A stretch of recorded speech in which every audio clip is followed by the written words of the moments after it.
Tak ada yang bisa menduga apa yang bisa ditemukan dalam sebuah perjalanan, termasuk dalam perjalanan hidup.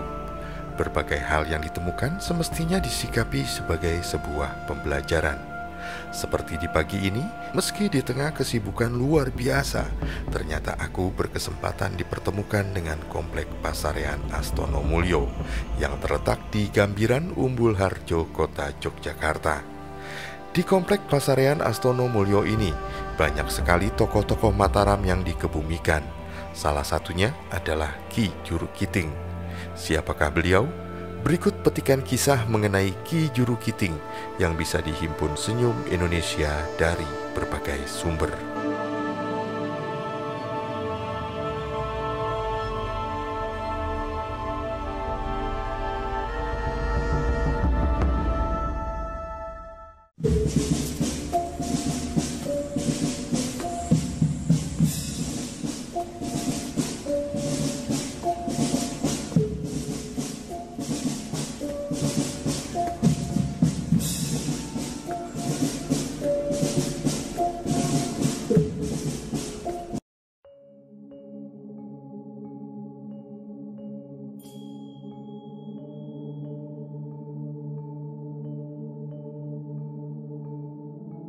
Ketika usia Raja Pamekasan yaitu Prabu Ronggo Sukowati sudah lanjut, dan hal tersebut membuatnya tidak mungkin lagi memimpin Keraton Pamekasan Madura, maka mahkota kerajaan Pamekasan diserahkan kepada anak dari selirnya, yaitu Pangeran Purboyo. Meskipun pada saat itu telah ditentukan putra mahkota lainnya, yaitu Pangeran Jimat, namun Pangeran Jimat belum cukup umur untuk dinobatkan menjadi raja.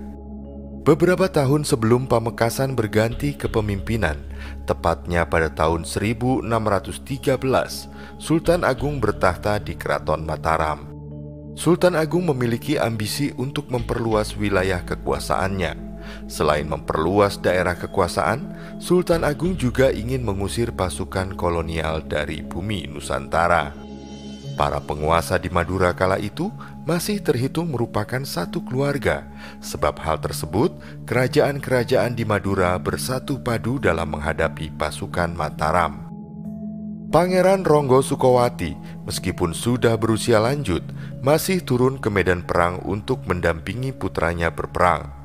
Pangeran Ronggo Sukowati berperan memberi petunjuk-petunjuk kepada pasukan Pamekasan yang bergabung dengan pasukan Sumenep, Madegan, Blega, Arosboyo, dan Kadipaten Mlojo. Pada tahun 1624, Kerajaan Mataram mengirim 500 pasukan untuk mendarat di pantai barat pesisir Bangkalan. Pasukan perang Kerajaan Mataram dipimpin oleh Panglima Perang Pangeran Suyono dan Pangeran Slorong. Tak gentar, Kerajaan Gabungan Madura menyiap-nyiagakan 6.000 prajurit untuk bersiap memberikan perlawanan. Pertempuran berlangsung dengan sengit, namun karena kalah jumlah, Pangeran Suyono, Pangeran Slorong, dan 16 orang pemimpin pasukan Mataram gugur. Ketika mendapati kenyataan bahwa para pemimpin laskar perang mereka telah tewas, maka pasukan Mataram mundur dan membawa jenazah para pemimpinnya ke tengah laut. Dari tempat tersebut, mereka mengirimkan utusan untuk melaporkan segala hal yang terjadi kepada Sultan Agung di pusat pemerintahan Keraton Mataram. Sultan Agung menjadi sangat berang saat mendengar bahwa kedua panglima perang andalan Mataram terbunuh dalam pertempuran dengan pasukan gabungan Madura yang banyaknya 6.000 orang. Untuk membalas kekalahan itu, Sultan Agung memberikan perintah kepada panglima perang yang sudah berusia lanjut bernama Panglima Ki Juru Kiting untuk segera menuju ke Madura. Panglima Ki Juru Kiting terkenal dengan julukan Macan Mataram. Beliau merupakan putra dari Ki Juru Mertani. Ki Juru Kiting memang secara fisik sudah tua, namun kemampuannya dalam menghadapi musuh masih bisa diandalkan. Dalam peristiwa penyerangan Madura itu, Ki Juru Kiting dikenal berperang dengan tidak mengenal ampun. Beliau dikirim bersama ribuan pasukan Mataram. Pasukan perang Mataram di bawah pimpinan Panglima Ki Juru Kiting bergabung dengan sisa-sisa pasukan Mataram yang berada di tengah lautan untuk menaklukkan Madura. Pada tahun 1624, Panglima Ki Juru Kiting bersama pasukannya mendarat di pantai Madura Barat. mereka akan meneruskan misi Panglima sebelumnya, yaitu menaklukkan Madura sekaligus membalas kematian para Panglima yang gugur sebelumnya. Ki Jurukiting tak mau gegabah. Beliau tidak langsung melakukan serangan, tapi terlebih dulu Panglima Ki Jurukiting menyebarkan mata-mata yang membaca situasi di sekitar Madura. Pada saat itu, pasukan Madura yang semula bersatu dan bergabung ternyata kembali berpisah dan fokus menjaga daerahnya masing-masing, sehingga Panglima Ki Jurukiting lebih mudah menghadapi mereka. Dalam pertempuran yang dahsyat di Madura Barat, kedua pihak mengalami banyak kerugian, baik jiwa maupun harta. Akhirnya, serangan pasukan Mataram yang kekuatannya berlipat ganda itu tidak dapat ditahan lagi oleh pasukan Madura Barat. Adipati Mlojo terbunuh di medan perang. Adipati Blego melarikan diri, tapi kemudian beliau tertangkap pasukan Mataram dan dibunuh di Jurang Rejo. Pangeran Mas Raja di Arosboyo melarikan diri ke Bantam. Oleh Sultan Bantam, beliau diserahkan kepada Sultan Agung di Mataram. Pasukan Sumenep mempertahankan diri dengan keberanian yang tiada tandingannya. Karena musuh yang dihadapinya itu sangat besar, maka banyak pasukan Sumenep yang gugur. Untuk menyiasati keadaan ini, Raja Sumenep Pangeran Cokronegoro I, yaitu menantu dari Pangeran Ronggo Sukowati, pergi melaporkan apa yang terjadi kepada Sultan Demak. Namun malang nasibnya, setibanya di Palakaran Sampang, Pangeran Cokronegoro I ditangkap dan dibunuh oleh pasukan Mataram. Sedangkan Raden Bugan, yaitu putranya yang masih berumur 3 tahun, sempat dilarikan dan kemudian diserahkan kepada Sultan Cirebon oleh pengikutnya. Raden Bugan dikirimkan ke Mataram untuk diberi pelajaran adat istiadat keraton. Pada akhirnya, Raden Bugan diperintahkan ke Sumenep untuk menduduki jabatan bupati di sana. Di Pamekasan, Ki Jurukiting mendapat perlawanan hebat dari pasukan yang dibentuk oleh Pangeran Ronggo Sukowati. Dalam pertempuran tersebut, mereka tak mengenal mundur walau selangkah pun. Para prajurit pria berada di posisi depan, sedang para prajurit wanita berada di posisi belakang. Sebab bila ada prajurit pria di belakang, maka itu berarti lari dari medan perang, dan para prajurit wanita yang ada di belakangnya segera menghabisinya. Seluruh rakyat ikut berjuang dengan gigih, lebih baik mati daripada hidup dijajah. Rakyat Keraton Pamekasan pantang mundur walaupun kekuatan musuhnya berlipat ganda. Dalam pertempuran itu, di antara mereka banyak yang gugur, termasuk Pangeran Ronggo Sukowati beserta para istrinya, Pangeran Purboyo, Pangeran Jimat, serta para abdi keraton. Oleh karena itu, peristiwa penyerangan pasukan Mataram ke Pamekasan disebut juga sebagai perang habis-habisan, yang dalam bahasa Jawa sama artinya dengan puputan. Dengan demikian, perang besar di Madura tersebut dikenal juga dengan Perang Puputan. Satu-satunya keturunan Raja Madura yang masih hidup selain Raden Bugan adalah Raden Praseso yang masih di bawah umur. Raden Praseso menjadi penguasa kerajaan Madura pada waktu itu. Semua penguasa Madura gugur karena serangan dari kerajaan Mataram. Raden Praseso dibawa dan diserahkan oleh Panglima Ki Jurukiting kepada Sultan Agung di Mataram. Beliau kemudian diambil sebagai anak angkat. Kemudian setelah dewasa dijadikan menantunya. Perkawinan Raden Praseso dengan putri dari Sultan Agung tidak berjalan lama, karena istrinya meninggal dalam usia muda sebelum memiliki anak.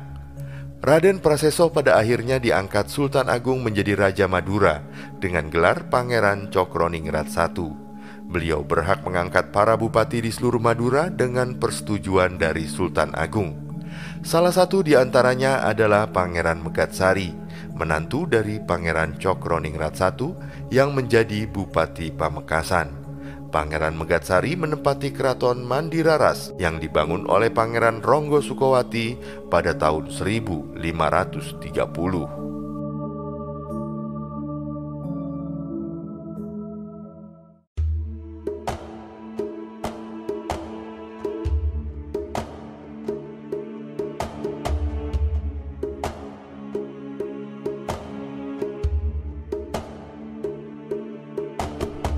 Lalu mengapa di awal tayangan tadi aku katakan bahwa ini pertemuan yang tidak disengaja? Sebabnya adalah karena ban kendaraanku mendadak kempes di sekitar area makam. Dan ketika sedang diperbaiki, aku melihat sebuah papan nama yang menunjukkan ke area komplek makam Astono Mulyo ini. Secara keseluruhan, area kompleks makam ini terbilang cukup luas dan banyak terisi makam-makam para tokoh.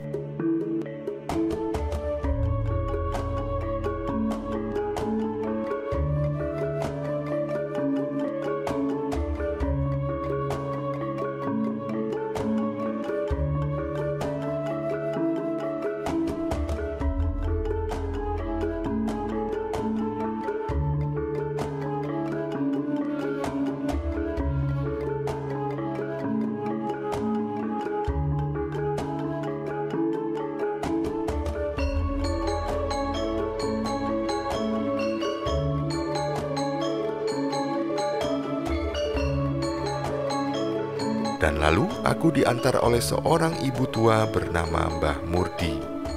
Mbah Murdi menceritakan jika beliau menjaga area makam setelah suaminya yang bertugas sebagai juru kunci meninggal. Mengenai kisah dan siapa saja yang berada di lokasi ini, Mbah Murdi tidak begitu memahaminya.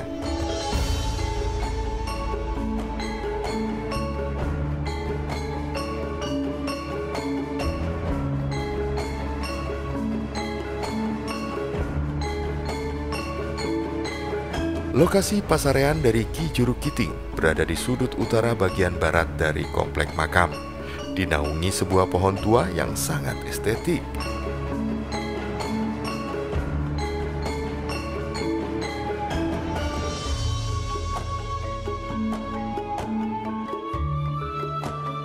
Area sekitar pasarean beliau beberapa waktu lalu dikelilingi oleh pagar besi dan dikunci. Namun maaf, aku tak bisa mengambil gambar dari dekat karena ada himbauan untuk tidak mengambil gambar di area pasarean. Aku hanya bisa mengambil dari jarak yang cukup jauh atas izin dari Mbah Murdi. Selintas kemudian, aku pun segera berdiam diri, menghaturkan hormat dan berharap segala kebaikan tercurah kepada Ki Juru Kiting dan keluarganya serta seluruh pengikutnya.